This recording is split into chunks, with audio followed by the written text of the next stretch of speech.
Every day, he walked through the metal detector. And every day, he carried gold out of the mint, inside his own body. Ottawa, Canada, 2014. Inside the towering walls of the Royal Canadian Mint, security is tight. Cameras watch everything. Metal detectors line the exits. Guards are trained to spot even a flicker of suspicion. But one man moves through it all unnoticed. Leston Lawrence. Mid-40s. Quiet. Disciplined.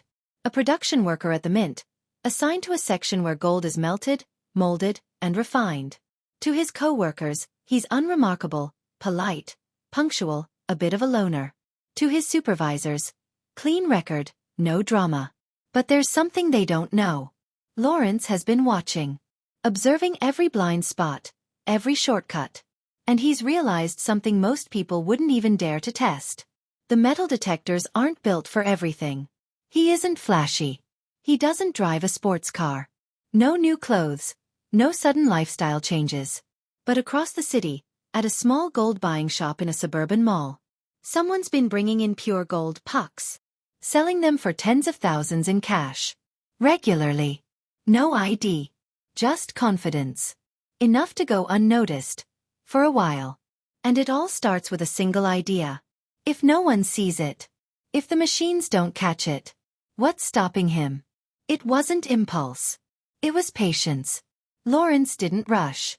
He spent months silently testing the system. Not with gold. Not yet.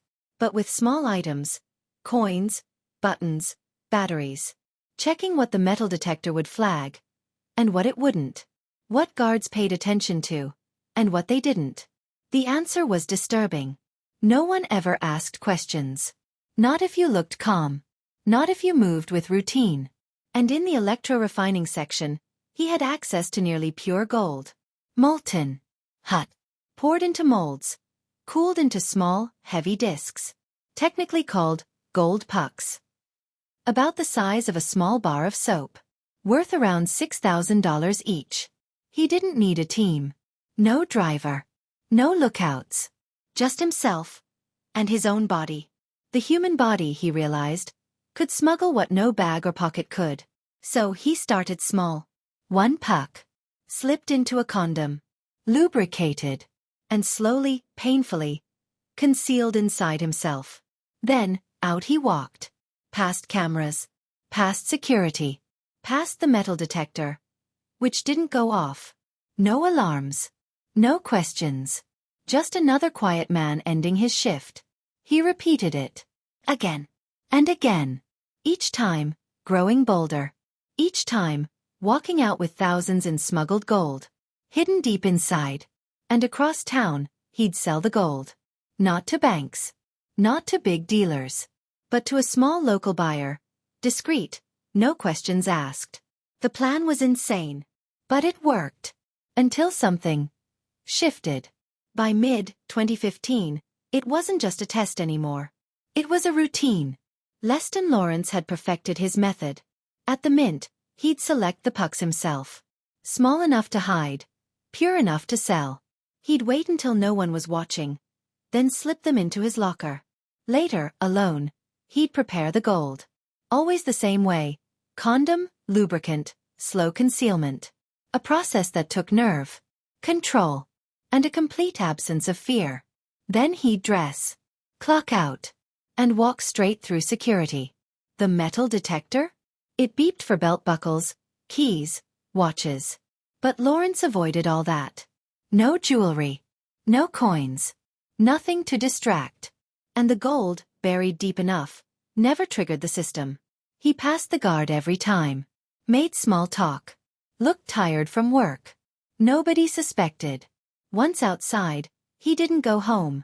He went straight to the mall. Inside a quiet corner store, Ottawa Gold Buyers. He'd casually pull out the pucks. Still warm. Wrapped in tissue or bagged, depending on how they were. Recovered. No ID required. He was a regular now. Sometimes he'd sell one puck. Sometimes two. Each worth $5,000 to $6,000. The money added up fast. But he didn't stash it in cash. He wired it. Bank transfers. international wires. Even purchased a small personal vault. Everything looked legal. Even boring. And for a time, it seemed unstoppable. He moved tens of thousands of dollars without flashing a signal. But systems notice patterns. And in a place like the Mint, too much silence can start to echo. It wasn't a dramatic moment. No alarms. No chase. Just a quiet question. From a Mint supervisor reviewing inventory records. Too many pucks were unaccounted for. Tiny discrepancies, at first. But over weeks, then months, the losses added up. An internal audit began. No suspects yet. No accusations. Just quiet suspicion. Meanwhile, Lawrence kept going. Another puck. Another sale. Another wire transfer. But someone at the Mint noticed something strange. Lawrence visited the washroom unusually often. Always near the end of his shift. Always before heading out. Security flagged it. Not enough for action, but enough for surveillance. Then came the next red flag. Ottawa gold buyers filed a routine report. A man had sold dozens of nearly identical pucks. Refined. Clean. Matching Mint purity. No receipts. No employer. No questions asked. The Mint cross-checked their records. Same dates. Same volume. Same timing. Now they had a lead. But still no proof. Until a random event exposed everything. Lawrence went for a routine medical appointment. A scan. And inside his body. A small, dense object. Not normal. Not safe. And definitely not explainable. The doctors flagged it. Security was notified. And suddenly, the quiet man from the Mint was at the center of a storm. The police began watching him closely. Followed his movements. Checked his bank records. And what they found was gold. The moment the pieces aligned, the Royal Canadian Mounted Police moved in.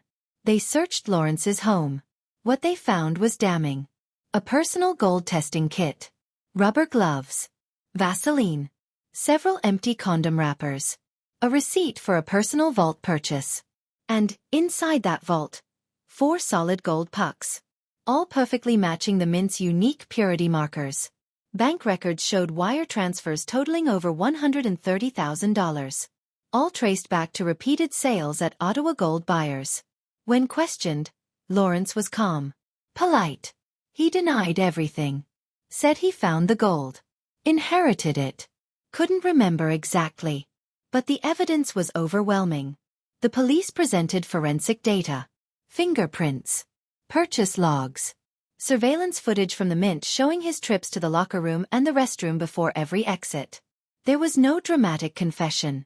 Just quiet collapse. In court, the prosecution detailed the timeline. Lawrence smuggled at least 22 gold pucks out of the Mint. Estimated value, over 180,000 Canadian dollars. And he did it alone. No accomplices. No hacking. Just nerve. And anatomy. The story made national headlines. The idea that a man could smuggle gold inside his body, past one of the most secure facilities in the country, stunned the public. The Mint was embarrassed. Security protocols were overhauled. And Lawrence, once an invisible, obedient worker, now faced federal charges. The trial would decide how this absurd plan came to such a serious end. The trial was clinical. No theatrics. Just facts. Presented, dissected, undeniable. Leston Lawrence was charged with theft over $5,000, breach of trust, possession of stolen property, laundering the proceeds of crime. He pled not guilty. His defense? That the gold could not be definitively proven to come from the Royal Mint. That his method, the internal concealment, was speculative. That the investigation lacked video of the actual act. But the jury didn't need video. The matching purity. The pucks. The vault. The timing. The money trail. It all pointed in one direction. In 2017, Lawrence was convicted. Sentenced to 30 months in prison. And ordered to pay back over $190,000. He served time in a federal correctional facility. Quietly. No press. No statements. Just silence. The gold? Most of it was gone. Sold. Melted. Spent. Only 4 pucks were ever recovered. The rest disappeared. The Royal Canadian Mint, humiliated, upgraded their security. Stricter screenings. Body scans. Tighter inventory controls. But nothing could erase the fact. A single man, working alone, had outsmarted their systems. 4 months. Not with weapons. Not with technology. But with audacity. And the limits of the human body. He didn't break in. He walked out. 1 gold bar at a time. Inside himself.